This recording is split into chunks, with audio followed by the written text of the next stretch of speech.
Conflict is the thing that can be so strenuous to relationships. In fact, not understanding how to use conflict and getting into conflict too much can actually break up a lot of healthy, supportive relationships, breaking down the communication, the love, and the connection. Picture conflict like a knot, right? And when you get really defensive, when you project from your own wounds and your own scarcity and you don't have communication, you're pulling both sides of this knot really hard. So it gets tighter and tighter. And then it's very hard to untie. And the damage that's done to the relationship sometimes can be way too heavy and way too strong. So you might notice that in your life, conflict may be something that keeps affecting you. And if that's true, then this video really is for you. Because there is a way to use conflict as an opportunity to grow. There is a way to disarm the other person and yourself and the egos involved so that conflict becomes healthy discussion, an opportunity to recognize why we're sensitive or what we're showing up as, and not an opportunity just to hate on each other, to project and to demean the other person and break them down. So in this video, I'll be covering 3 very important points of how exactly you can do that, how you can work through conflict in a healthy manner, and how you don't have to let conflict take over you anymore. And we'll also take a look at a really powerful and subconscious reason why these reactions may be happening in our life in the first place. I can already tell that I'm going to love this video because I'm wearing my favorite jersey, my Arsenal jersey, so I'm feeling the energy. I'm going to channel it through. So let's get going. Point number 1, why we get defensive or aggressive or reactive in the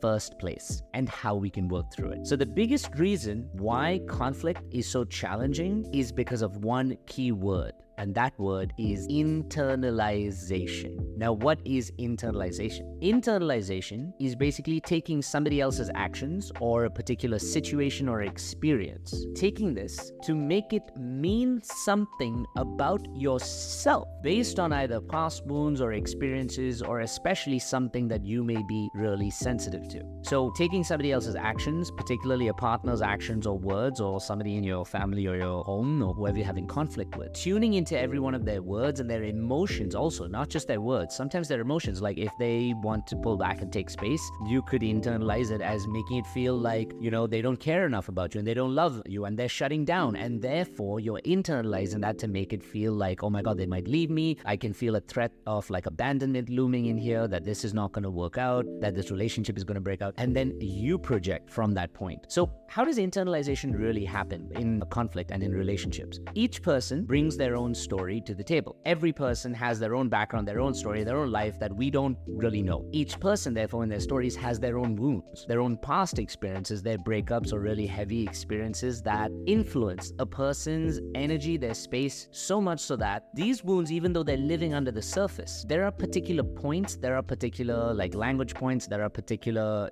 words or even emotions that trigger up those wounds to come to the surface, which then bring out these reactions from someone. And the reactions can be different. So what this connection between when someone says something or if someone experiences something to the time where they actually react, what creates this bridge is the internalization. So as I brought up, take for example the anxious and the avoidant. If you're familiar with attachment styles, the anxious is the person who tends to need more emotional support, assurance, etc., and holds on to someone more tightly, and they emote very heavily. They show their emotions very heavily. The avoidant is someone who tends to run away from emotions, someone who can't handle connection too well, someone who, whenever connection or vulnerability needs to show up, they run away. And so when someone is showing their emotions too heavily, avoidants tend to run away from those situations. So in this mix, if you take, let's say for example, you're an anxious attachment and you're in a relation with an avoidant. Now you didn't like something that your partner did, and so you go up to them to talk about it, and in your process of talking about it, you may emote heavily than you have before, right? Because that's what makes you feel like it. That's the way you've learned in your, we call these coping mechanisms, survival mechanisms. That's the way you've learned to emotionally communicate. Nothing wrong with it. It just may not be serving you. Either way, you're emoting very heavily. Now, if the avoidant who's listening to you or holding space for you, if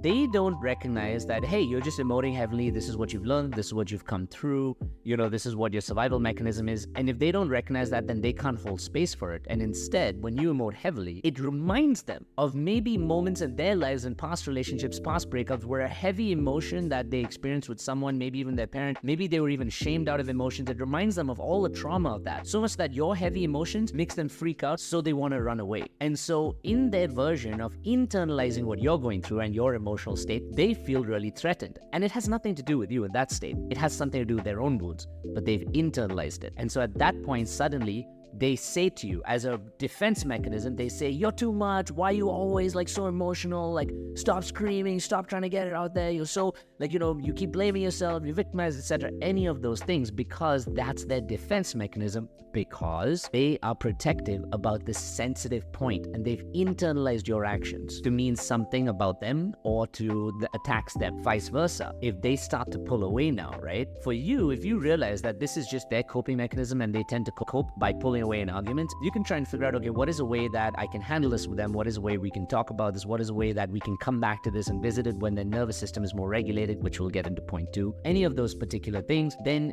you can process it better. But what generally happens is when they pull away, you feel threatened because it reminds you of a past experience where someone maybe pulled away from you, someone abandoned you, maybe even in your childhood, unconsciously you didn't know this, but when your family may not have been able to show up for your needs and what you really like, for what you needed, and they basically maybe abandoned you and chose something else, they maybe rejected you and chose something else. All of that comes up in the moment. So you internalize it, and you, when they're pulling away, you start to get louder, you start to get more probably like holding on to them. Some people call it clingy, whatever, because you've internalized it. So the key thing here with point number 1 is learning to break the internalization, and taking time can allow yourself to do that. Pausing and listening to what someone else is saying just as their words and not as what their words mean to you. There's a huge difference between these 2 points. Pausing and letting their words being just their words and then processing their words. Sometimes you may need time for that. That allows you to break the internalization process. But what's an even better way to break the internalization process so that I don't absorb all of this conflict and react? And that's coming to point number 2, which is one of the most important points: nervous system regulation. So when you learn to regulate your nervous system, you can be more grounded in any situation of conflict, good, bad, anything that comes up, and you can actually process it so much better. You can actually handle the situation for what it is and not for what it means to you. You see the difference? When your nervous system is regulated, you can see a situation for what it really is, what you need to do in that situation, and you don't see it as for how it can be so damaging and hurting for you and reminding you of some kind of past trauma that comes up from before. So, nervous system regulation. So what is the nervous system? Basically, you guys must be wondering, right? The nervous system is, if you study in biology, it's basically, an easy way to explain it is, it's the system that controls your state of like emotional state more than anything. It's a system of like little wires, which are neurons of like connection within you, connected right up to your brain, that communicate your emotions and your feeling from your brain basically into your body and vice versa. Now, if this machine, this nervous system machine, is dysregulated, which means it's not functioning well, then if I was to give you any information or any emotions or anything from there, you would internalize them and process them really difficultly. You would react, you would project, you would push back, you would get defensive, you would run away, you do any of those things because your nervous system's not in a stable state of being where it can handle information, conflict, or any particular situation. So in that particular state, you cannot create connection or growth through conflict. You can only create disconnection and you can only create fear. So what you need to do is to learn to regulate your nervous system. If you want to really learn how to do this, we've got in breathwork and meditation are the best ways to regulate your nervous system. It's what I practice every single day. We've got a whole bunch of videos on this YouTube channel that will teach you how to regulate your nervous system, how to have a better routine that can reduce your anxiety, that can make you more grounded, handle not only conflict better, but can also help you create better connection in your relationships.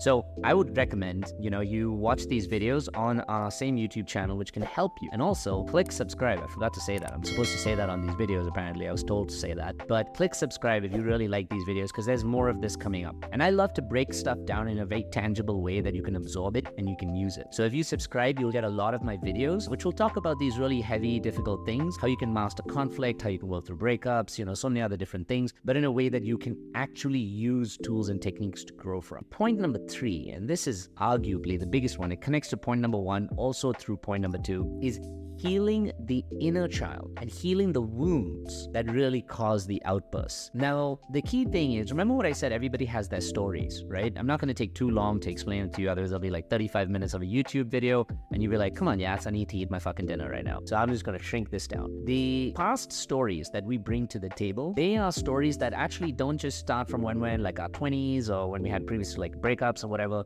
Those are heavily influenced, but they start right from when we were a child. And when we were a child, we didn't have the ability to create logical reasoning, to be able to identify the best relationships and not. So we had a part of our mind called the subconscious mind, which was like a sponge, which means we absorb everything. And when we absorb everything, we hold on to a lot of these things to make sure that we protect ourselves from these things in the future, etc., etc. It's a survival mechanism. But how does this play a part now? Now, when you were a kid, if your parents, forget that if they were abusive or not, they didn't even have to get to that extent. For some of us, they may have. But if your parents were just incapable of meeting your needs and loving you as a little child in the way you needed to, that's enough for you as a little child to internalize this as a feeling of rejection or abandonment. Now, what tends to happen is when you save this as an inner child, you save this into your subconscious mind. Your subconscious mind is very active from 0 to 5, 5 to 18.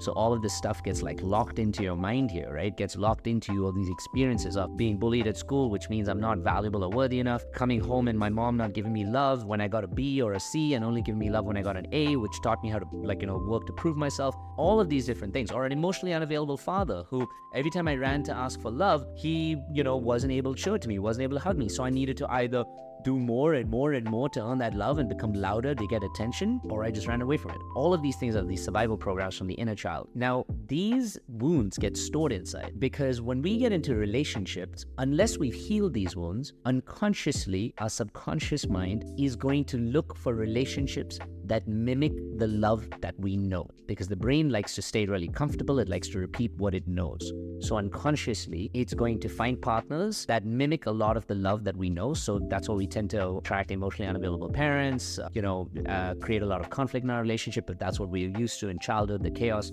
Sometimes the extreme opposite, like people pleasing, etc. But the key thing is, whenever we go through conflict, something triggers, pain within us. And I want to tell you this, and I want to tell you this so that you can really heal in the long run. It isn't just that moment of conflict. What it really is that moment of conflict is reminding you of a pain which you've had in your past. It's reminding you of a pain of maybe a past breakup, like I said. More than what people realize is it's reminding you of these childhood pains, which can be very subtle, but can be stored inside you. So you have to learn to first discover what these pains are, which I would recommend, if you don't know, to work with a therapist or a coach to be able to understand what your inner child wounds are. And then second, you have to learn to soothe this inner child. And you have to learn to be able to provide them the opposite of what they received, because what they received was more likely than not rejection or abandonment, or someone not being able to show up for them, someone not valuing them just as they were, which affects their self-worth highly, which affects our self-worth in the moment,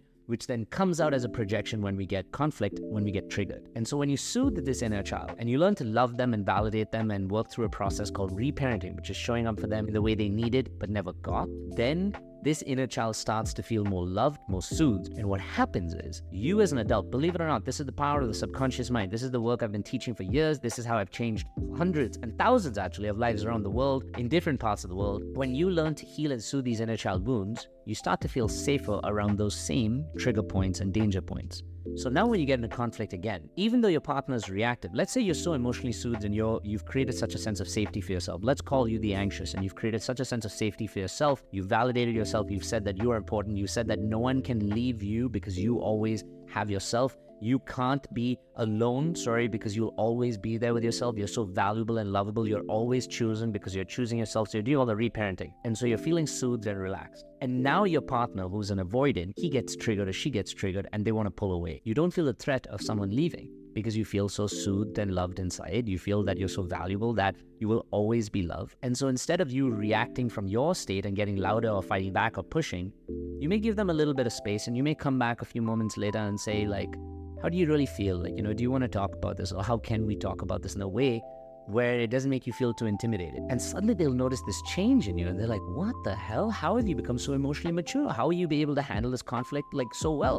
And the same vice versa, if they were able to do something. And that automatically allows the relationship to grow and allows you to use conflict as a way to hear somebody else and break past their egos, to listen to what the truth is of what people really want to share, to listen to the truth is of what's underneath the surface. So if you want to discover more actually about how to soothe the inner child, I made a video here on 3 techniques to do just that, how to soothe your inner child. So click the link there and then you'll be able to watch the video. And as always, remember to like, subscribe. And here's another one. If you think this will help someone, please share it. It costs nothing. It's free, and I would love for people to have these videos. If it helped them grow grow in their own emotional state, become more emotionally mature. Because the truth is, when I was down and in the dumps, I watched a whole bunch of YouTube videos that saved me. That's why I feel so inspired to create these. So if you know someone who could use these, you know a friend who could use these, it could help them like in their own conflict, their relationship, in their marriage, anyone, please share the videos with them. I love you all, namaste, and I hope you love this video.